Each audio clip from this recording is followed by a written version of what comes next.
It's terrible. Dad has passed away. Come home immediately and help prepare for Dad's funeral. This was a phone call I received one day. There was a frantic male voice on the other end. Isn't this a wrong number? What are you joking about? I truly had no idea. For a brief moment, as I was puzzled, an unpleasant memory resurfaced. Could it be the person on the phone was my ex-husband? Realizing this, I straightened up and spoke into the phone. I really have no idea who this could be. Are you looking for my father-in-law? He passed away 3 years ago, you know. I said this to the person on the other end of the phone. What? Then I heard a pathetic voice. I couldn't help but smile. My name is Kristen, 51 years old. Surrounded by family, I live a happy life. But my journey here hasn't been easy, because I am a divorcee. That marriage was like living in hell. After graduating from college, I started working at a company as a new employee. The job was so much fun, and before I knew it, I was already 30. Most of my friends were married and blessed with children. But because of my naturally quiet personality, I was still single at 35. My fate changed when I turned 36. My ex-husband, Scott, was transferred to the branch I worked at. Scott was 38 and single at the time. Capable at work and climbing the corporate ladder, Scott seemed very dependable, and he took a liking to me. We started dating and got married. I quit my job and became a housewife. Living in the countryside, it was normal for the eldest son's wife to live with his parents unless there was a special reason. So, without exception, I started living with my in-laws. My friends who married earlier said living with in-laws was hard, but they were helpful in many ways. I believed and never doubted that life with my beloved husband and in-laws would be the same. But reality wasn't so sweet. My mother-in-law, Holly, said to me on the first day of marriage, Kristen, now that you're married, you're a part of this family. It's only natural for you to do the household chores and to take care of us, your parents. Given your age, we'd like to see our grandchild soon. Yes, I understand. Answer clearly and concisely. Yes.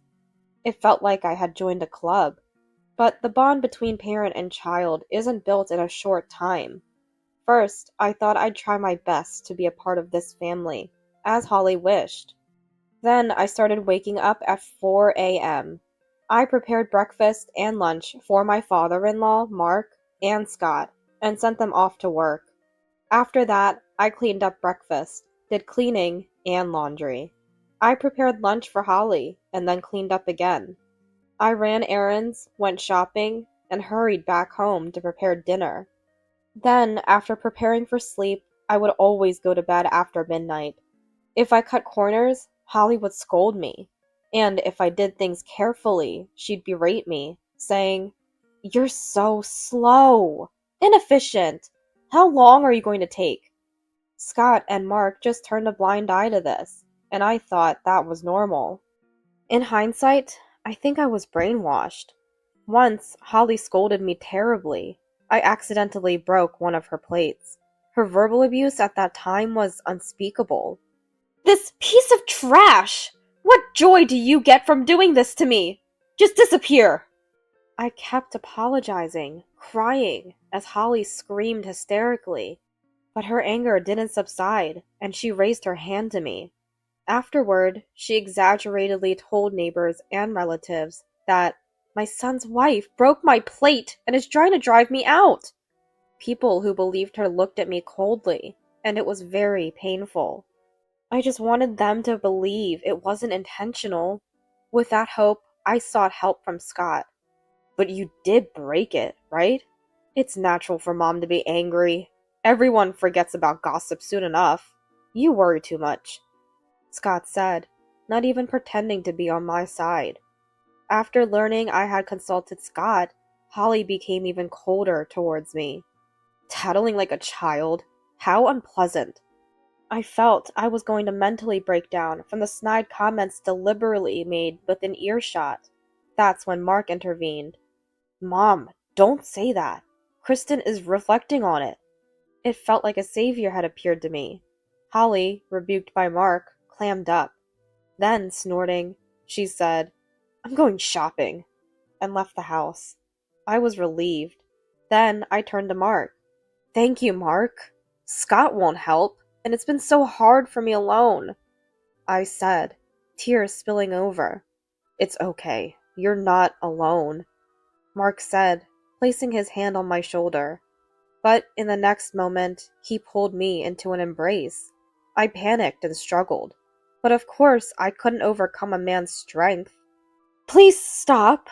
"Why not? You can't have children with Scott. Maybe it'll work out with someone else. Scott is similar to me, so it's no problem."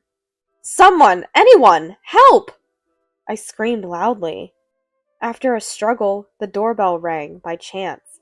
Mark, realizing the situation was bad, hurriedly let go of me, and I escaped to the front door. The visitor was Trisha from next door, bringing the neighborhood newsletter. She frowned suspiciously at my face, perhaps knowing the rumor, but I was relieved she came.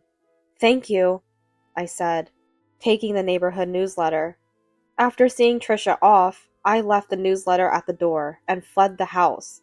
My heart was pounding. I might get scolded by Holly for leaving the house unattended, but I was desperate to protect myself. Since then, I made sure never to be alone with Mark. There was no way I could tell Scott or Holly about what happened. Of course, if I told my parents, they would worry terribly. They were so happy when I married Scott, worrying about my being single. I didn't want anyone to know about what had happened. I kept on edge, thinking everything would be fine as long as I was careful. In this way, I desperately lived through each day and turned 40. But to be honest, I looked much older than my age. Tired, with terrible dark circles, wrinkles, and spots. Every day, looking in the mirror made me sigh. I didn't even understand why I was here. But there was no escape. One day, Scott, who had been off from work, went out. He had been busy these past few months, so I thought it was work-related. But there was a letter on the bed. I hurriedly showed it to Holly and Mark. "Holly, Mark! It's terrible! Scott has—" I showed them the letter. Holly turned pale and started blaming me. "It's your fault! You're useless and can't even have kids! Scott left because of you!" Holly hit me while crying. Such an unfair accusation. I just endured, defending myself. The letter had a short message. "I'm divorcing my infertile wife because my younger girlfriend is pregnant. I'm leaving this house where Kristen is." That was all. Holly threw me out that very day, without even letting me put on shoes. I was locked out. I kept apologizing at the front door, shocked. "Holly, I'm sorry!" But they wouldn't let me back in. Then Trisha, my neighbor, hearing my voice, came out. Trisha had always been cold to me, but seeing my situation, she probably didn't think it was entirely my fault. She invited me in, lent me shoes, and even gave me money for transportation. I promised to return it and went back to my parents' house. My parents were shocked, but welcomed me kindly. When I told them everything, they were speechless, and Mom cried. "I thought it was normal. I should have run away sooner." Finally free from the brainwashing, I cried like a child in front of my parents and fell asleep from exhaustion. After resting at home for a while, a few weeks later, I went with Dad to thank Trisha for lending me the transportation money and shoes. What happened? She had not asked anything before, but it must have been on her mind. Dad, speaking for me, told Trisha everything I had shared. Trisha was speechless. She might have thought it was a lie, but having seen the situation herself, she believed Dad's words. So, that was it. I believed Holly's story without doubt. I'm sorry for my behavior till now, Trisha said, tears in her eyes. Having more people on my side felt incredibly good, even though it was just a small thing. After leaving Trisha's house, Dad and I headed to my in-laws'. Just looking at the house made me shiver. Dad gently pushed my back, showing concern. I couldn't run away now. I had people on my side. How reassuring that felt. I rang the doorbell of my in-laws. Hello? The person who came out was a young woman I had never seen before. I was so taken aback by how comfortably she seemed to fit into my in-laws' house that I almost thought I had the wrong place. Dad must have felt the same, hesitating to speak. Is Scott here? Scott? Yes. Please, wait a moment, said the woman. It seemed it wasn't a mistake. Megan, who is it? I don't know, some man and woman? A voice replied, and I clenched my fists. No doubt about it. The woman must be Scott's new girlfriend. She must have moved in after I left. Who are you? Scott said, clearly disgusted upon seeing us. Scott, what's this about? Kristen is your wife, isn't she? Dad said, holding back anger. Realizing who we were, the girlfriend left with a displeased look. That woman just now, your girlfriend? She looks 20 years younger than you. Are you out of your mind? Age doesn't matter, does it? I can't be with Kristen anymore. We can't have children, and it's her fault. Just in time. I was thinking about needing to get these divorce papers signed. Scott handed me the divorce papers. Here, sign it. What kind of a way is that to talk? Dad, it's okay. I stopped Dad and signed my name on the divorce application, already half filled out at the entrance. Tears of frustration welled up, and Scott laughed at the sight. I would never forgive him. That feeling surged within me. I'll submit the divorce application. Oh, do that, he said, leaving the house with Dad. I hired a lawyer and received compensation in the divorce settlement. It was a small amount, but Holly was apparently telling the neighbors she left on her own, and now she's taking compensation money in the divorce. What a greedy woman. But I decided not to care anymore. For me, who had left, the rumors of that countryside neighborhood meant nothing. Getting the divorce settlement didn't heal my emotional wounds, but at least I was free from that house and felt at peace. 10 years later, after finally regaining peace, I received a call one day. An unregistered number. Maybe a delivery service? I picked up the phone. Hello? Then I heard a panicked man's voice. It's terrible! Dad has passed away! Come home immediately and help prepare for Dad's funeral! I was confused and replied, Isn't this a wrong number? What are you joking about? I truly had no idea. It might be a scam. As I was puzzled over it, an unpleasant memory came back. Maybe the caller was... Now his demanding tone made sense. But why should I help now? I owed them nothing. I straightened up and spoke into the phone. Who is this? If you mean my father-in-law, he passed away 3 years ago. What? As expected, a pathetic voice came through, and I smiled. So my father-in-law passed away 3 years ago. I don't know who you are, but please refrain from making such rude calls. I said that clearly. On the other end of the phone, Scott was causing a commotion. At that moment, someone silently took the mobile phone from me. Who am I speaking with? It was my current husband, Stephen. Noticing the disturbance, he took over the call from Scott. Yes, I had remarried about 7 years ago. My new husband, Stephen, is a wonderful man, 3 years younger than me. Despite my reluctance to remarry due to my divorce, I was warmly welcomed by Stephen and his parents, and now I live happily. However, my father-in-law passed away about 3 years ago. That's why Scott's call didn't make sense to me, as his death was the first thing that came to mind. Who are you? Yelled Scott from the phone. Stephen replied calmly, I am Kristen's husband. Kristen's husband? Don't lie! A woman like her getting married? Impossible. Mind your own business. Anyway, Dad has died. Tell Kristen to come back immediately. Stephen moved the phone away from his ear, shocked by Scott's yelling.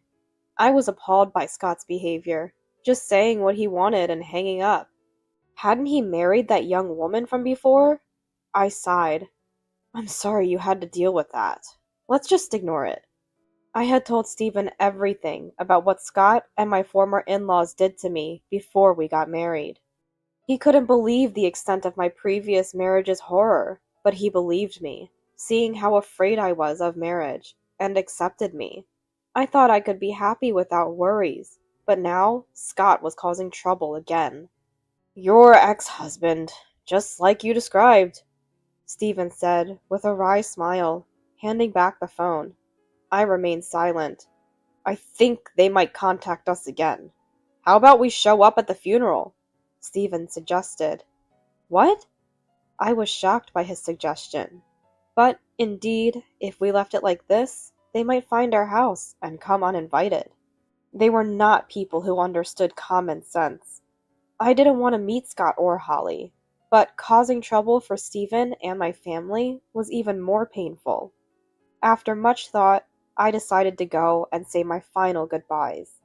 Stephen found the funeral's location and time, and I got into the car with him. Just thinking about meeting those people made me tremble, but Stephen held my hand tightly, and I felt grateful to have married him. If anything happens, I'll help you. Let's tell them this is the last time we're involved with this house. Yes. I wasn't sure if they would accept that, but having come this far, I couldn't run away anymore. As we arrived at the funeral parlor, I said to Stephen, I'll go in alone first. Stephen stayed a little distance away, watching as I entered. Immediately, I was spotted by Scott and Holly. It was no surprise, as the mourners were sparse, and anyone entering stood out. Hey, why didn't you visit before the funeral service? I've been busy, Scott yelled as he approached me. Such terrible words after 10 years. As slow as ever. Hurry up and help. Guide the guests. Holly also commanded me in her usual way. Fists clenched, I faced the same old pair.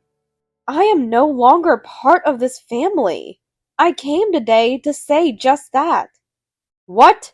You've become so insolent. Who do you think educated you for those 10 years? Dad is crying in this casket because of you. Their accusations brought back all those old memories. I was strong, but this was too much. Stephen must have felt it too. It was then, as he approached me, that someone shouted across the room. Kristen? Why are you here? It was Trisha, my former neighbor, calling out with a voice that echoed through the hall. Her words drew everyone's gaze, and I shrank. I remembered Holly spreading bad rumors about me. In this crowd, I was the unreasonable son's wife, prepared to be branded a villain and gossiped about again. I was prepared for that. But, contrary to my expectations, the response was different. Despite everything she went through, she came to say goodbye. How kind-hearted can she be? Trisha, as loud as ever, rushed over to me. Holly was visibly shocked and unsettled by her words. People around us asked, What do you mean? Trisha explained. Kristen was harassed by Holly, and by Mark too. I heard screams and saw Mark attacking her from my window, so I ran over with the neighborhood newsletter. I was stunned. I had no idea she knew and had come to help. Of course, Holly and Scott didn't know either. They turned pale upon hearing this. Scott didn't even try to help Kristen. And before Megan got married, I think, Kristen was kicked out barefoot by Holly. I lent her shoes and transportation money. One by one, the wrongdoings of my in-laws and Scott were exposed. Holly and Scott were speechless because it was all true. I regret not doubting Holly's story at that time and not helping Kristen. We were all deceived by Holly. I wiped away tears involuntarily. Holly and Scott, pale-faced, neighbors looking at them coldly. Finally, the grievances of that time seemed to be cleared. That's not true. Holly began to defend herself, but Trisha didn't allow it. Instead of keeping quiet about the past, you hold on to Kristen still? What a shock. Release her already. Trisha sharply scolded Holly. Holly turned red, speechless, and flustered. Trisha looked at Holly with derision and then smiled at me. I tearfully thanked her, continually bowing. Kristen, forget about Holly and them. Be happy from now on. Trisha said this and guided me outside, as I hadn't even lit a candle yet. That's right, you don't need to light a candle. Let's all leave, the neighbors said as they began to leave the venue. Wait, please, the funeral is about to start. Holly tried to stop everyone, but no one paused. Stephen, watching from a distance, laughed. After everything was over, I ran to him. Having him there was so reassuring. Seeing me, one of the mourners exclaimed, "Oh my, Professor!" Stephen looked up at the voice. "Wow, Olivia! What a surprise to see you here!" He seemed to know one of the mourners. Scott and Holly watched us with a glare. In the past, I couldn't have faced their gaze, but today was different. I looked back at them directly. "Oh, Olivia knows you? Kristen, who is this?" Trisha seemed to know Olivia too. She asked me. "He's my husband." Introducing Stephen, he greeted her. "Nice to meet you."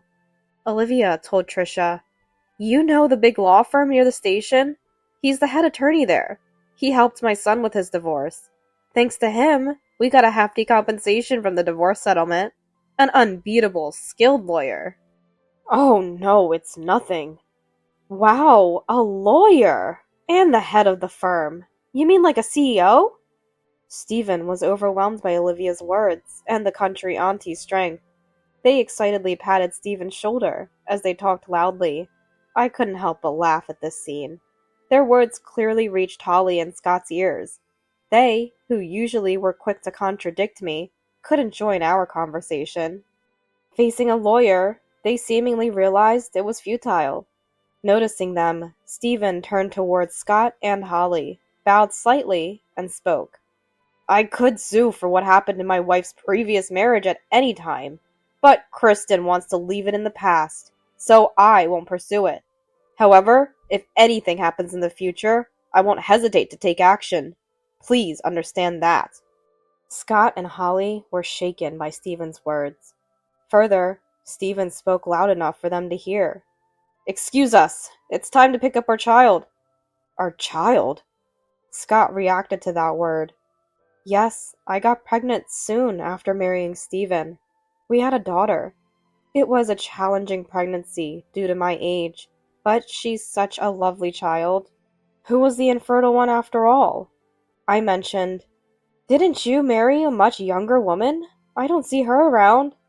"Right now, she's gone home with the kids to have her third."